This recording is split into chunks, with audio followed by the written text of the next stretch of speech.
اگر کوئی ایسی چیز ہو جس کا پہننا مرد عورت کے لیے حرام ہے تو اس کی تجارت مکروہ ہوگی یا جائز ہوگی. امام بخاری جو باب لے کر کے آئے ہیں اس سے جواز کا فتویٰ مسئلہ چلتا ہے. لیکن ایسی کوئی چیز بیچے جس میں شرعی کوئی منفعت نہ ہو، کوئی منفعت نہ ہو تو ایسی چیزوں کو مت بیچے جس میں کوئی منفعت نہ ہو. اب سونا بیچنا جائز ہے کیونکہ عورتوں کے لیے جائز ہے، ریشم بیچنا جائز ہے، کپڑے عبا جو بھی کچھ ہو سکتا ہے آپ کے لیے حرام ہے، مردوں کے لیے، آپ کی عورتوں کے لیے حلال ہے جی. اللہ یہ کہ کوئی آپ کو عبا دے، گفٹ کرے ریشم کی، کوئی سونا کی انگوٹھی گفٹ کرے آپ کو، سونے کا میڈل آپ کو گفٹ کرے تو آپ اس گفٹ کو لے سکتے ہیں پاکٹ میں رکھنے کے لیے، پہننے کے لیے نہیں، پہننے کے لیے نہیں. گفٹ لے لیجئے، گھر والی کو پہنا دیجئے. گھر والی میں ماں بھی ہے، بہن بھی ہے، بیوی بھی ہے، جس کو ہے گھر کے عورتوں کو پہنا دیجیے. نہیں ہے تو مالیت ہے آپ کے پاس، جب چاہیے گا اس کو بیچ لیجیے گا اور اس سے قیمت لے لیجیے گا. ریشم کا قیمتی حلہ کسی نے دیا ہے، اس کو بازار میں بیچ کے آپ کمائی کیجیے. یا کوئی غیر مسلم آپ کا دوست ہے، رشتہ دار ہے جی، ریورٹ آدمی ہیں اور آپ کے باپ چچا لوگ ہیں ابھی کافر، تو آپ ان کو تحفہ دے سکتے ہیں کیونکہ ان کے لیے تو حکم نہیں ہے. تو بہرحال ایسی چیز بیچنا جائز نہیں ہے جس میں کوئی منفعت نہ ہو. آپ جی کو جگائیے، جس میں کوئی منفعت نہ ہو وہ چیز بیچنا جائز نہیں ہے. لیکن جس میں منفعت ہے ہماری یا ہماری بیوی کی، چلو ہم دونوں میں سے کسی کی بھی منفعت نہیں ہے، لیکن گھر کی قالین بن سکتی ہے، تکیہ بن سکتا ہے، پردہ بن سکتا ہے، تصویر ہے اس میں جاندار کی. ایسے کپڑے ہیں جس میں ہاتھی گھوڑے کی تصویر بنی ہوئی، لے لو، تکیہ بنا دو گے، چادر بنا دو گے، پاؤں پوچھنے والا بنا دو گے، پیر پوچھنے والا پاپوش ہوتا ہے نا، ہاں اس کے اندر گھوڑے کی تصویر ہے، ہاتھی کی تصویر ہے. ارے کئی کو لیتے بھائی، فوٹو ہے اس میں، نہیں لے لو، لے سکتے ہو. پاؤں پوچھنا ہے، اس کی کون سی تکڑی ہو رہی ہے، پاؤں ہی تو نہ کر رہے اس تو ہی نہیں تو ہو رہی ہے اس فوٹو کی، ہم جا کے نہیں. تو نبی کریم صلی اللہ علیہ وسلم کے گھر میں ایک پردہ لٹکا ہوا تھا، اس میں تصویر تھی جاندار کی. آپ کے چہرے پر غضب کا اثر دیکھا گیا، کہا یہ پردہ، اس کے اوپر تصویر. پھر حضرت عائشہ رضی اللہ عنہ نے اس کو پھاڑ دیا اور آپ کے لیے تکیہ بنا دیا جس پر آپ ٹیک لگاتے تھے. تکیے پر آدمی سر بھی رکھتا ہے، تکیے پر آدمی بیٹھتا بھی ہے. نبی صلی اللہ علیہ وسلم کبھی کبھی تشریف لے جاتے کسی کے یہاں تو تکیہ آپ کے سامنے رکھ دیا جاتا بیٹھنے کے. چلیے صاحب دیکھیے حدیث دیکھیے. قال حدثنا آدم روى البخاری بإسناده عن عبد الله بن عمر عن سالم بن عبد الله بن عمر عن أبيه عبداللہ بن عمر سے روایت ہے. قال ارسل النبی صلی اللہ علیہ وسلم الى عمر رضی اللہ عنہ بحلة سری حریر او سیرا. نبی صلی اللہ علیہ وسلم نے حضرت عمر کو ایک ریشمی حلہ یا سیرا حلہ دیکھا، وہ بھی ریشمی ہی ہے، عمدہ قیمتی بیجا. دو لفظ حریر ہے یا سیرا ہے، دونوں ریشم ہی کی قسمیں ہیں، الگ الگ کوالٹی ہو سکتی ہے. تو ایک ریشمی حلہ بیچا. حلہ بولو تو اوپر سے نیچے تک دو کپڑا جوڑ کر کے اوپر سے لے کر نیچے تک بناتے، اوپر کا بھی حصہ اور نیچے کا بھی حصہ اس کے اندر ہوتا ہے، جس میں دو کپڑا جوڑ کے سلا جائے. تو فرآہا علیہا، دیکھا کہ حضرت عمر نے اس کو پہن لیا ہے. کہا ارے نہیں نہیں نہیں، انی لم ارسل بہا الیک لتلبسھا، میں نے آپ کے پاس اس لیے نہیں بھیجا تھا کہ آپ اس کو پہن لیجیے، یہ تو حرام ہے. انما یلبسھا من لا خلاق، یہ تو وہ پہنتا ہے جس کا آخرت میں کوئی حصہ نہیں. سخت گناہ کبیرہ ہے، جس کا آخرت میں کوئی حصہ نہیں ہوگا وہ تو کافر ہے. لیکن یہ بات آپ نے وعید کے لیے بتائی ہے، گناہ کبیرہ ہے. اللہ یہ کہ کوئی ریشم کو، سونے کو مرد حلال سمجھ کر کے پہنتا ہے تب تو وہ مرتد ہوگا، اسلام سے خارج ہوگا. اسلام کی کسی واضح بات کا انکار کر دینے والا تو مشرک ہے، دائرہ اسلام سے خارج ہے، مرتد، پھر گیا اسلام سے. بہرحال وعید کے لیے بتایا، اور اگر حرام سمجھ کے پہنے ہوا ہے تب گناہ کبیرہ ہے. آپ نے فرمایا کہ انما بعثت الیک لتستمع بها یعنی تبیعها، میں نے اس لیے بھیج دیا تھا کہ تاکہ آپ اس سے فائدہ اٹھائیں، یعنی آپ اس کو بیع کر دیں، بیچ دیں اور قیمت حاصل کر کے فائدہ اٹھائیں. اور ایک واقعہ اس سلسلے کے اندر یہ بھی ہے کہ نبی صلی اللہ علیہ وسلم نے جب دیا ان کو تو انہوں نے کہا کہ یا رسول اللہ، میں نے تو فلاں موقع پر آپ سے کہا تھا، مسجد نبی کے دروازے پر حلہ عطارد بک رہا تھا، بڑا عمدہ حلہ، تو میں نے کہا تھا کہ آپ اس کو لے لیجیے، جمعہ میں پہنیے گا، عید میں پہنیے گا. باہر کے ملکوں سے جو وفود آتے ہیں، باہر کے قبیلوں کے جو نمائندے آتے ہیں، آپ ان کا استقبال کیجیے گا، ڈیلیگیٹس کا، بڑا خوبصورت ہنڈا ہے۔ تو آپ نے کہا کہ انما یلبس ہذی من لا خلاق له فی الاخرہ، یہ تو وہ پہنتا ہے جس کا آخرت میں کوئی حصہ نہیں، یہ تو کافروں کا شیوا ہے، اور آج آپ نے وہ ہلا میرے کو پیش دیا ہے۔ تو آپ نے کہا میں نے دیا ہے، پہننے کے لیے نہیں دیا۔ تو حضرت عمر نے اپنے ماں جائی بھائی، ماں شریک بھائی کو جو مکے میں مشرک تھا اس کو بھجوا دیا گفٹ میں۔ دوسری حدیث یہاں پر ہے، حدثنا قال حدثنا عبداللہ بن یوسف قال اخبرنا مالک النافع عن القاسم بن محمد ان عائشہ ام المؤمنین رضی اللہ عنہا انہا اخبرته، عائشہ ام المؤمنین رضی اللہ عنہا نے قاسم ابن محمد کو، اپنے بھائی کے بیٹے کو، بھتیجے کو یہ بات کہی کہ دیکھو میاں، ہم نے ایک پردہ خریدا تھا جس میں تصاویر تھی، جب رسول اللہ صلی اللہ علیہ وسلم نے دیکھا تو دروازے پہ کھڑے ہو گئے، گھر میں داخل نہیں ہوئے، ناپسندیدگی صاف آپ کے چہرے سے ظاہر تھی۔ میں نے کہا یا رسول اللہ، میں اللہ کی طرف رجوع ہوتی ہوں گناہ کیا ہے تو، اور اگر کوئی آپ کی شان میں گستاخی ہوئی ہے تو میں آپ سے معافی چاہتی ہوں، سمجھ گئے نا؟ اتوب الی اللہ و الی الرسول، توبہ تو صرف اللہ سے کرنی ہے، توبہ عبادت ہے، تو وہ توبہ جس میں گناہ کی معافی ہے وہ تو نبی صلی اللہ علیہ وسلم سے ہی، اللہ تعالیٰ سے ہوگی، نبی سے نہیں ہوگی، ورنہ شرک ہوگا۔ اور توبہ کا مطلب کہ اگر آپ کی شان میں کوئی گستاخی ہوئی ہے، کوئی ایسی حرکت ہوئی ہے جس سے آپ ناراض ہو گئے، تو میں آپ سے ایکسکیوز کر رہی ہوں، سمجھا؟ ماں ذنب، تو میرا گناہ کیا ہے، میری غلطی کیا ہے؟ آپ اتنے ناراض ہو گئے، دروازے پہ کھڑے ہو گئے، داخل نہیں ہوئے۔ کہا ماں بالو حاضر نہ بڑے خا، یہ جو پردہ لٹکا ہوا ہے اس کا کیا حال ہے، کیا قصہ ہے اس کا، یہ کیوں لٹکایا گیا ہے؟ حضرت عائشہ رضی اللہ عنہ نے کہا یا رسول اللہ اشتریت تو، حالانکہ میں نے آپ ہی کے لیے تو خریدا ہے کہ آپ اس کو دیکھیں گے اپنے کمرے میں لٹکا ہوا تو آپ کو خوشی ہوگی، مسرت ہوگی، جی لتقعدوا علیہ وتوسطها، یا یہ جو غالیچہ میں نے خریدا ہے نمرو کا غالیچہ مان کے چلو، تو اس پر آپ بیٹھیں، اس پر تکیہ بنائیں اس کو۔ کہا نہیں نہیں، اس میں جو پردے، یہ اس پردے میں یا اس گاؤں تکیہ میں جو تصویریں ہیں، قیامت کے دن تصویر بنانے والوں کو ان تصویروں کے سبب عذاب دیا جائے گا، اور کہا جائے گا کہ جو بھی تم نے پیدا کیا ہے، یعنی جو بھی تم نے ڈیزائن کیا ہے، جو بھی اس پہ تصویر بنائی ہے، اس کو زندہ کرو، اور ظاہر ہے کہ وہ زندہ نہیں کر پائے گا تو اس کو سخت عذاب ہوگا۔ اور فرمایا کہ جس گھر میں تصویریں ہوتی ہیں اس گھر میں فرشتے داخل نہیں ہوتے ہیں، تو چاہے وہ پردے پر تصویر ہو یا آپ کے کیلنڈر میں ہو، خوب اچھی سی تصویر لگا کر کے رکھے ہوئے ہو، سمجھا کہ نہیں؟ باپ مر گیا ہے تو اس کی تصویر لگا کے رکھے ہوئے ہیں، سمجھا کہ نہیں؟ شادی کی یادگار تصویر بیوی کے ساتھ لگا کے رکھے ہوئے ہیں، کبھی کبھی ڈرائنگ روم میں بھی رکھے ہوئے ہوتے ہیں، لوگ جاتا ہے تو دیکھ رہا ہے، سمجھا کہ نہیں؟ کیا کیا صورتحال بن گئی ہے، لا الہ الا اللہ۔ تو فرمایا کہ فرشتے ایسے گھروں میں داخل نہیں ہوتے جہاں تصویریں نصب ہوں یا تصویریں آویزاں ہوں، تصویریں لٹکائی گئی ہو، رحمت کے فرشتے داخل نہیں ہوتے۔ تو یہ جو فوٹو والا کپڑا تھا یہ نہ مرد کے لیے ہے نا عورت کے لیے، یہ ہے امام بخاری کا فتویٰ کہ وہ چیز جس کا پہننا مرد عورت دونوں کے لیے مکروہ ہو، کیا بیچ سکتے ہیں؟ بیچ سکتے ہیں، تکیہ بنانے کے لیے بیچ سکتے ہیں، پاپوش بنانے کے لیے بیچ سکتے ہیں، گدا سلوانے کے لیے روئی ڈال کے گدا سلواتے ہیں نا، اور اس کو بستر پر بچھا دیا، سو رہے اس پر، لا باس ولا حرج۔ اس کے بعد ایک باب ہے، 41واں باب صاحب السلعۃ احق بالصوم، سامان والا بھاؤ بٹا کرنے کا زیادہ حقدار ہے۔ عجیب صورتحال ہوتی ہے، کبھی کبھی اگر بازار میں جائیے تو بیچنے والے سے کہیے گا بھائی کتنے میں یہ سامان بیچتے ہو، تو وہ کہتا ہے آپ ہی دام لگا دیجئے، جو دام آپ کہیے گا دے دیں گے، اور ہم کو کوئی تجربہ نہیں ہے کہ اس کا کیا لگائے، سمجھا کہ نہیں؟ اب ہم سوچ رہے ہیں 10 روپیہ لگاوے کہ 100 روپیہ لگاوے، سمجھ میں بات نہیں آ رہی ہے۔ ارے بھائی تم ہی دام بولو، ارے نہیں مولانا صاحب آپ جو کہیے گا ہم دے دیں گے، اب مجھے اندازہ نہیں رہا، اب میں نے کہہ دیا 100 روپیہ، اچھا ٹھیک ہے لائیے۔ اب بات کو معلوم ہوا کہ ارے نہیں صاحب وہ تو 20 روپے کی چیز تھی، آپ اس کی چمک پر لٹ گئے، کٹ گئے آپ۔ عجیب صورتحال ہوتی ہے بھائی، سمجھا؟ تو جس کا سامان ہے وہ بھاؤ بتائے، بھائی بولو کتنے میں بیچو گے، اس کے بعد تول مول ہو، بھاؤ بٹا ہو، بھائی اتنا نہیں دیتا، اتنا نہیں، اتنا نہیں، اتنا، ٹھیک ہے۔ لیکن کبھی کبھی وہ بہت پریشان کرتے، کہتے آپ ہی بول دیجئے، سمجھا کہ نہیں؟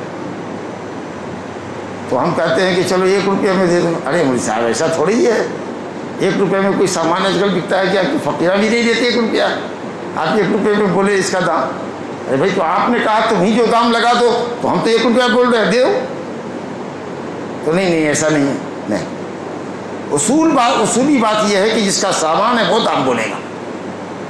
لیکن ہاں اگر آپ بھی کسی کو کہہ دیجئے کہ یہ جو چشمہ آپ نے پہن رکھا ہے 100 روپے میں دیجیے گا ہم کو، تو کہے گا نہیں 100 روپے میں نہیں دے سکتا، 150 میں دوں گا. سمجھا کہ تو آپ ایسی بھی قیمت بتا سکتے ہو. جائز ہے، کوئی واجب نہیں ہے کہ وہی بھاؤ بولے. آپ بھی کہہ سکتے ہیں یہ سامان 100 روپے میں دیجیے گا، تو آپ ایسا کر سکتے ہیں. لیکن وہ بنیادی طور پر بھاؤ کرنے کا حق صاحب سامان کو.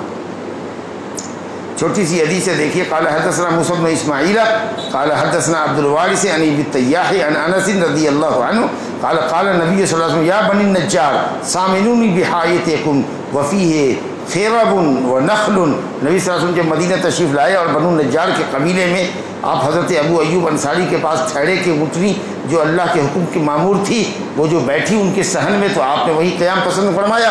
اور تھوڑے آرام کے بعد آپ نے کہا کہ یہ باغ کس کا ہے جو سامنے ہے کھجور کا، جس میں گڑھے تھے اور جس کے اندر قبریں تھیں مشرکین کی اور پیڑ تھے کھجور کے، میں یہاں مسجد بنانا چاہتا ہوں. تو بتایا گیا کہ اس قبیلے کے 2 یتیم بچوں کی.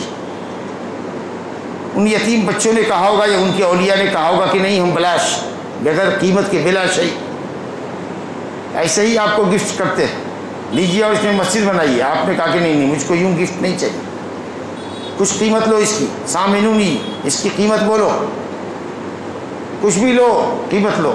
اس طریقہ سے آپ نے کچھ قیمت اس کو دھڑایا، پکڑایا اور اس کے بعد اس زمین کو خریدا. پھر وہاں سے جو گڈھے تھے اس کو بھرا گیا، جو قبریں تھیں مشرکین کی وہ سب اکھیڑی گئی اور ہڈیوں کو ایک کنارے میں کسی گڑھے میں ڈلوا دیا. بیچ میں جو درخت حارج ہو رہے تھے تعمیر میں ان کو کٹوا دیا.